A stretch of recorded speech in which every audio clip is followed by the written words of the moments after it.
Hello and welcome to my channel. It's Infinity Dave, and in front of me we have the HP Reverb virtual reality headset. So I'm just going to have a quick look at it, kind of go through with you what I like about it, what I don't like about it, and for purposes of what I use it for. So I've got to say, just right off the bat, this resolution of this headset is 2160 by 2160 resolution per eye, and without a doubt it is the clearest I've seen virtual reality ever. It's going as far, and now I will go into it. There's a lot of kind of cons and pros, but just that alone makes it that I will use this headset for sim racing purposes, for seating experiences, and the odd kind of room scale, but not too much of that. So I got the Pro version here. So the Pro version actually has, you can see this, a leather facial, and you can take it off. So you could probably get one from VR Cover. I haven't seen anything yet, but I imagine they will probably make one, something for this. But actually, I find this really comfortable. I can't comment on the consumer one, which I know isn't the same. It's not leather, so I can't really kind of comment on that. But as far as this Pro version goes, really like it. As I said, the resolution of the per eye is really good. Well, it's really high. I mean, it's getting on to nearly double the resolution of what the CV1 was. So yeah, it's it's really good.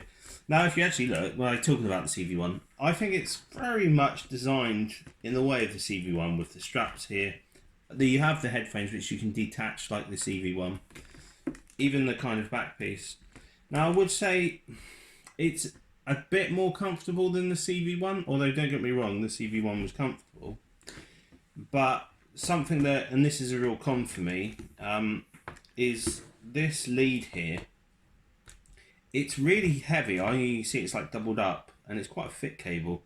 Imagine it needs to be to display the resolution it is, but this cable here is really frustrating because it's so close to the actual headset, and it feels like someone's pulling down on the headset.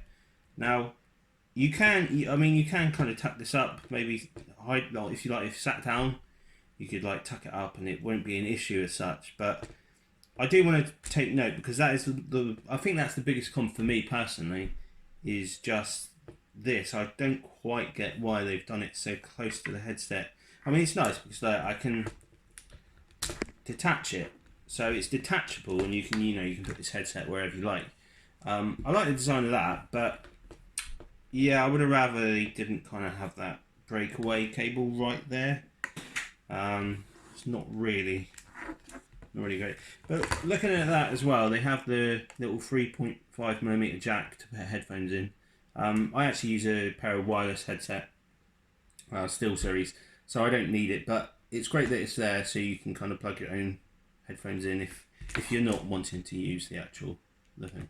And it does have a built-in mic, like most other headsets, and I have checked the quality of it. It's okay, not brilliant, but it's not, I mean, it's not too bad. I would say a lot of the features on this headset do feel like more generation 1, as far as like comparing it maybe to the CV1, which I've had the most time with.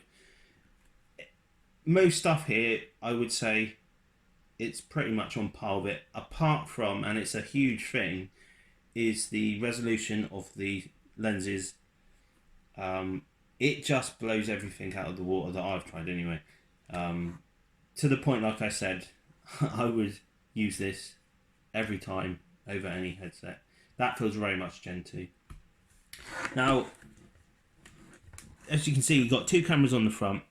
This is the inside-out tracking. Now, I'm not a big fan of inside-out tracking.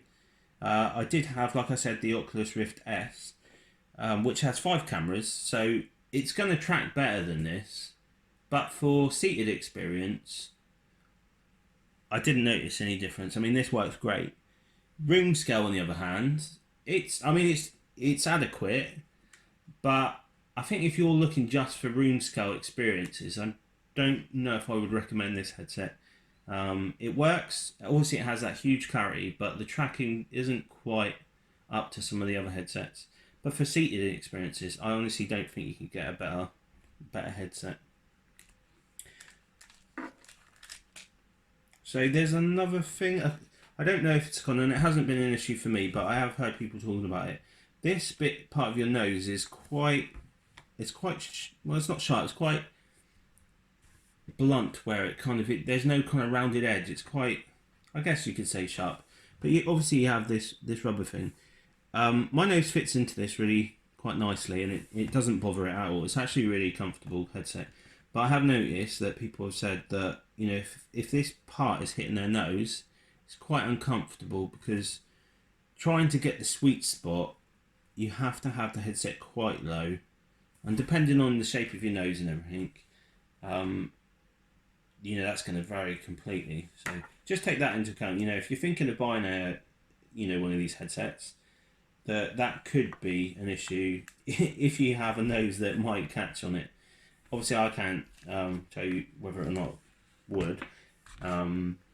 Yeah, so there is no IPD adjustment on this like you would find on some other headsets, like the CV1, which I was a bit disappointed with, because it would have been nice to adjust exactly to the IPD of what you have. Mine is 68, and it works really well with this. It's not an issue at all, and you can do it with software, so it's not a huge problem.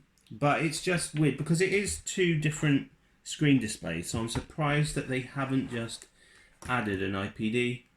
I mean, for whatever reason they haven't, but that's, I mean, I would say a minor con as well.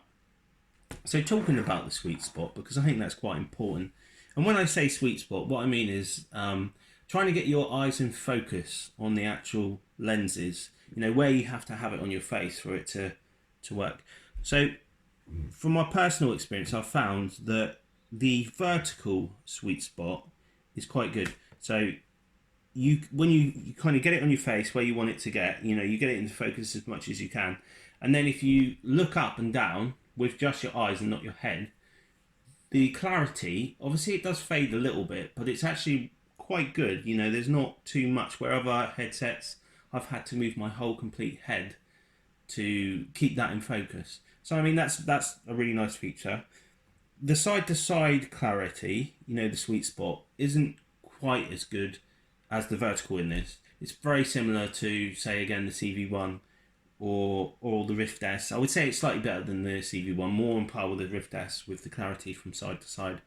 So I think that's going to be a kind of feature for most, well, not a feature, but it's going to be a kind of issue in a way, I guess, for virtual reality headsets at the minute, that you're not going to get full clarity while moving your eyes around the actual screen. You're going to have to move your head a little bit.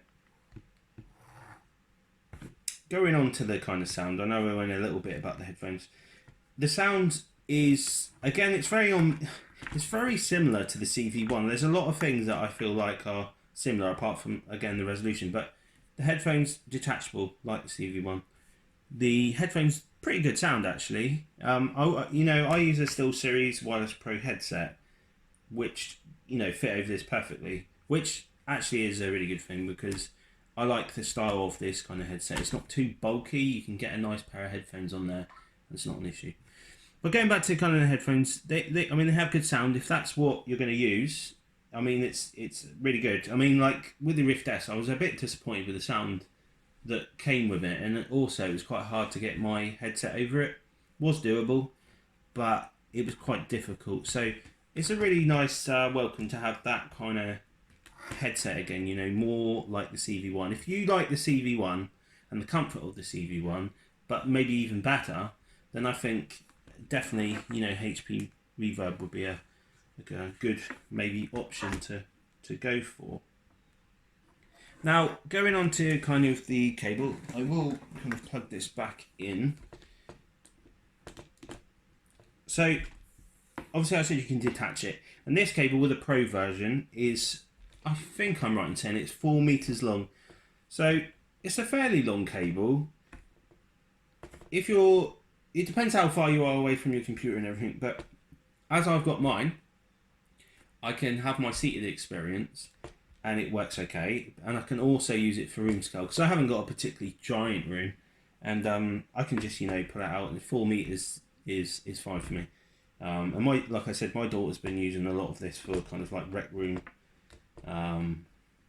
job simulator, games like that, kind of just testing out the tracking and everything. And it's worked relatively well. There's been a couple times where the tracking's been a bit strange. I think it's more when it's to do with the lighting at night time. It just doesn't quite seem as good as it is in the daytime.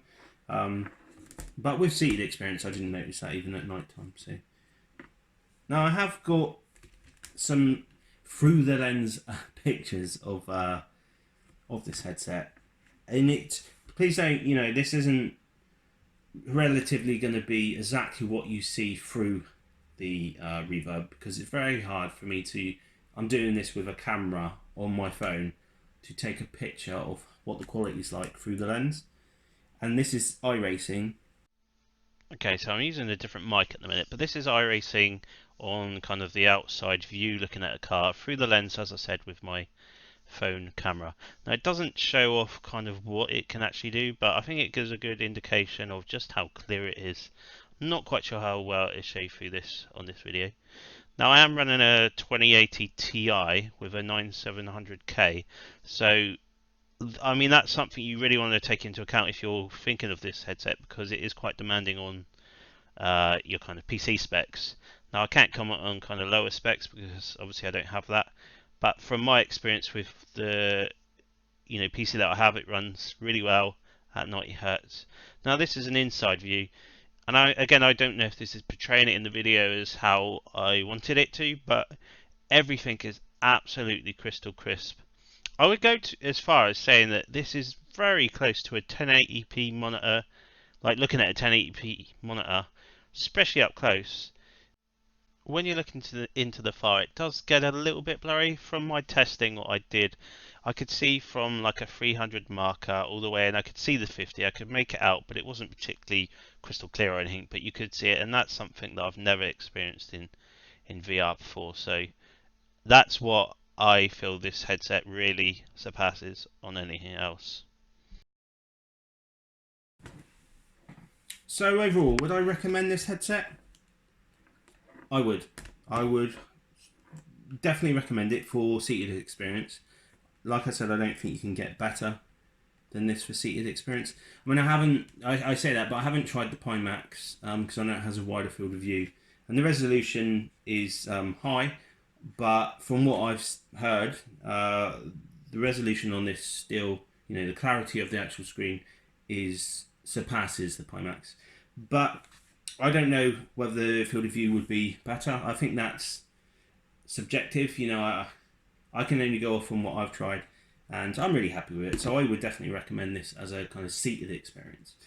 Where like I said with the room scale, I think if you're using this headset, when I say the room scale, if you're using this headset for seated experience and the odd time you're going to be using it for room scale, I think that, it's definitely good enough. I would recommend it for that. But if you're using, you're looking for that full-on room scale, excellent tracking, then maybe this isn't the headset for go. I think that it's really disappointing that they've used kind of that tracking on the headset. For me, a perfect headset would be the HTC Vive Lighthouse tracking. Absolutely flawless. I've never had an issue with them with the Vive. Brilliant. Having this resolution, but then maybe at the Pimax field of view. I think Pimax are bringing out a new one, so they, and that it does use all that, so that pretty much ticks all the boxes. But as it is right now, this headset is really good, so I would recommend it. If you like the channel and you liked the video that I did today, please like and subscribe. If you didn't, dislike it. Bye guys.